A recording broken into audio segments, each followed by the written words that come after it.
मधुमंगल कहने लगा, बोले कन्हैया तेरे घर में तो बहुत सारी गैया हैं, बहुत माखन होता है, तुझे बहुत माखन खाने को मिलता है। हमारे घर में तो 2-4 गैया हैं, थोड़ा सा माखन होता है और उसको भी हमारी मैया बेच देती है, माखन खाने को नहीं मिलता। अब तुम्हें तो बहुत माखन मिलता है। भगवान मधुमंगल से कहने लगे, बोले चिंता मत करो, मैं तुम्हें भी माखन खिलाऊंगा।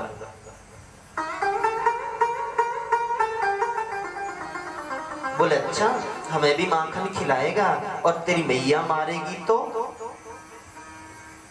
भगवान कहने लगे, बोले जा, सारे मेरे घर में से थोड़ी खिलाऊंगा। बोले फिर? भगवान कहने लगे, बोले चोरी करेंगे। मधुमंगल कहने लगे, बोले तुझे चोरी करना आता है? भगवान कहने लगे, बोले आता तो नहीं है, लेकिन चोरी करना सीख लेंगे। सुखदेव स्वामी कहते हैं, बोले राजा, जब बालक चोरी करना सीखता है अपने घर से ही सीखता है। भगवान ने भी अपने घर में ही चोरी करना सीखा। एक बार मैया तो जल भरने के लिए चली गई। भगवान बिस्तर पर सो रहे थे। मैया जैसे ही जल भरने के लिए गई, भगवान अपने बिस्तर से खड़े हुए और धीरे धीरे भगवान उस कमरे में प्रवेश कर गए जिस कमरे में माखन रखा हुआ था। भगवान ने माखन की मटकी के ऊपर से कपड़ा हटा दिया। माखन निकाल निकाल करके खाने लगे। जब भगवान माखन खा रहे थे, पक्षी उड़ करके भगवान के पास आए। भगवान पक्षियों को भी माखन फेंक दिए।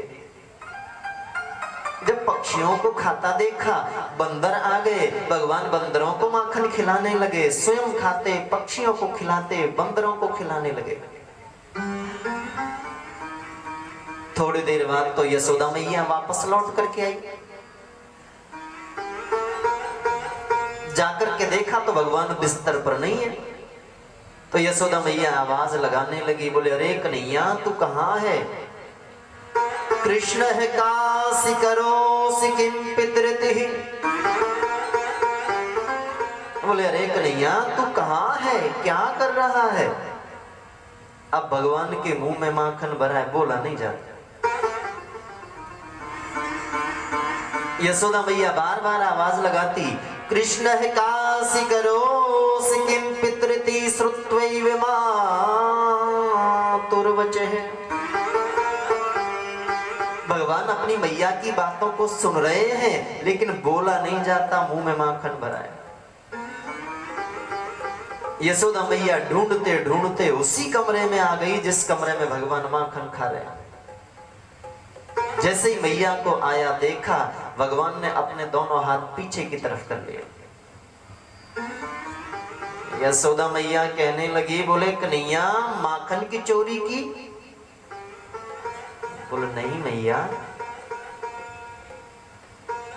मैंने माखन नहीं चुराया। बोले फिर पीछे हाथों में क्या छुपा रहा है? हाथों को आगे करो। भगवान ने जैसे ही दोनों हाथों को आगे किया तो मैया ने देखा दोनों हाथों में माखन लग रहा है। यशोदा मैया कहने लगी, बोले चुरा के माखन खाया? बोले नहीं मैया, मैं क्यों चोरी करूंगा। बोले फिर तेरे हाथों को माखन कैसे लगा? भगवान ने देखा, बोले पकड़ में आ गए। यशोदा मैया कहने लगी, बोले हाथों को कैसे माखन लगा? भगवान कहने लगे, बोले मैया ये जो माखन की मटकी है इस पर कपड़ा ढका हुआ नहीं था। यशोदा मैया कहने लगी, बोले तो तेरे हाथों को कैसे माखन लगा? बोले मैया कपड़ा ढका हुआ नहीं था, इसमें चींटियां हो गई थी। मैंने विचार किया कि मैया को पता चलेगा कि नहीं चलेगा, चलो मैं चींटी बीन दूं। मैया जब चींटी बीन रहा था तो हाथों को माखन लग गया।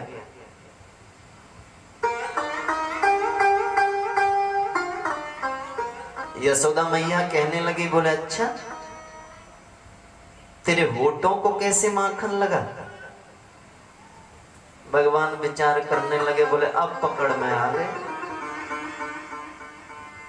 फिर कहने लगे, बोले मैया जब मैं चींटी बीन रहा था, चींटियों में से एक चींटी चली मेरे होठ पर आकर के काटा, और जैसे ही मैंने होठ से छुड़ाया तो शायद माखन लग गया होगा। यशोदा मैया ने छोड़ दिया। भगवान विचार करने लगे, बोले जब मैया के पकड़ में नहीं आए फिर तो हम पक्के चोर बन गए। भगवान ने गोकुल में चौर्य प्रसारण मंडल का निर्माण कर लिया और स्वयं इस मंडल के अध्यक्ष बन गए। ग्वाल वालों को सदस्य बनाया और भगवान ने गोकुल में माखन की चोरी करना प्रारंभ कर दिया। सबसे पहले भगवान एक चंद्रभागा नाम की गोपी के यहाँ माखन चुराने के लिए चले गए। जैसे ही पानी भरने का समय हुआ, गोपियां तो सब जल भरने के लिए चली गई और भगवान अपने मित्रों को साथ लेकर के चंद्रभागा के घर पर पहुंच गए।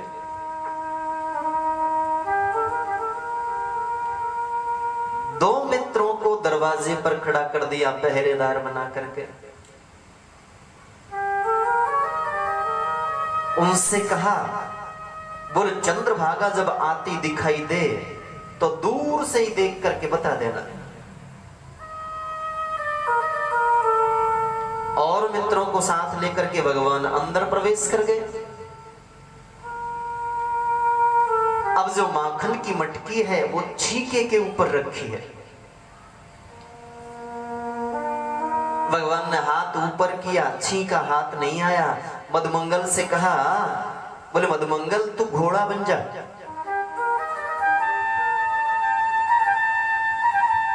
मधुमंगल को भगवान ने घोड़ा बनाया। भगवान ऊपर चढ़ गए। एक हाथ से छीके को भगवान पकड़ लिए। छीके के ऊपर जो कपड़ा था उसे खोल करके मनसुखा को भगवान पकड़ा दिए। माखन निकाल निकाल करके भगवान खाने लगे। जब भगवान माखन खा रहे थे, नीचे से मधुमंगल कहने लगा, बोले हमें माखन कब मिलेगा? भगवान कहने लगे, बोले पहले मैं माखन खा लूं, फिर मैं नीचे उतर जाऊंगा, मैं घोड़ा बन जाऊंगा, तुम मेरे ऊपर चढ़ जाना, तुम माखन खा लेना। ऐसे करके एक एक करके खा लेंगे। मधुमंगल कहने लगा, बोले इतनी देर में अगर वो चंद्रभागा आ जाएगी तो? भगवान कहने लगे, बोले आ जाएगी तो भाग चलेंगे। मधुमंगल कहने लगा, बोले जा सारे, फिर हम माखन खाए बिना ही रह जाएंगे। भगवान कहने लगे, बोले फिर एक काम करते हैं, मैं अपने झूठे हाथों से तुम्हें माखन बांट देता हूं। मधुमंगल कहने लगे, बोले ठीक है हम खा लेंगे, तू तो झूठे हाथों से ही बांट दे। तो भगवान अपने झूठे हाथों से अपने मित्रों को माखन बांटने लगे। सभी मित्रों को माखन बांटे, पक्षियों को खिलाने लगे, बंदरों की तरफ उछालने लगे। दरवाजे पर जो मित्र खड़े थे पहरेदार बन करके, वो कहने लगे, बोले हमें भी दो। भगवान कहने लगे, बोले इंतजार करो अभी देंगे। बार बार में वो कहने लगे, बोले हमें भी दो। भगवान कहने लगे, बोले इंतजार करो अभी देंगे। तब तक वो चंद्रभागा आ गई। ये दोनों पहरेदार विचार करने लगे, बोले सब लोग माखन खा रहे हैं, हमें नहीं दे रहे। इतनी देर से कह रहे हमें दो हमें दो, लेकिन आप ही आप खा रहे, हमें नहीं दे रहे। चंद्रभागा आ गई तो दोनों मित्र दरवाजे पर खड़े थे, भगवान को नहीं बताया और चुपचाप भाग गए। बोला अब अंदर बैठे बैठे खाते रहो। दोनों मित्र छोड़ करके भाग गए। चंद्रभागा जैसे ही नजदीक आई, ग्वाल बाल जो माखन खा रहे थे एक एक करके दरवाजे में से निकलते भाग जाते, फिर दूसरा निकलता वो भाग जाता। भगवान को ध्यान नहीं पड़ा, एक हाथ से छीका पकड़ा है, दूसरे हाथ से माखन निकाल रहे हैं। सारे मित्र भाग गए, नीचे जो मधुमंगल घोड़ा बना था वो भी नीचे से निकला और वो भी भाग गया।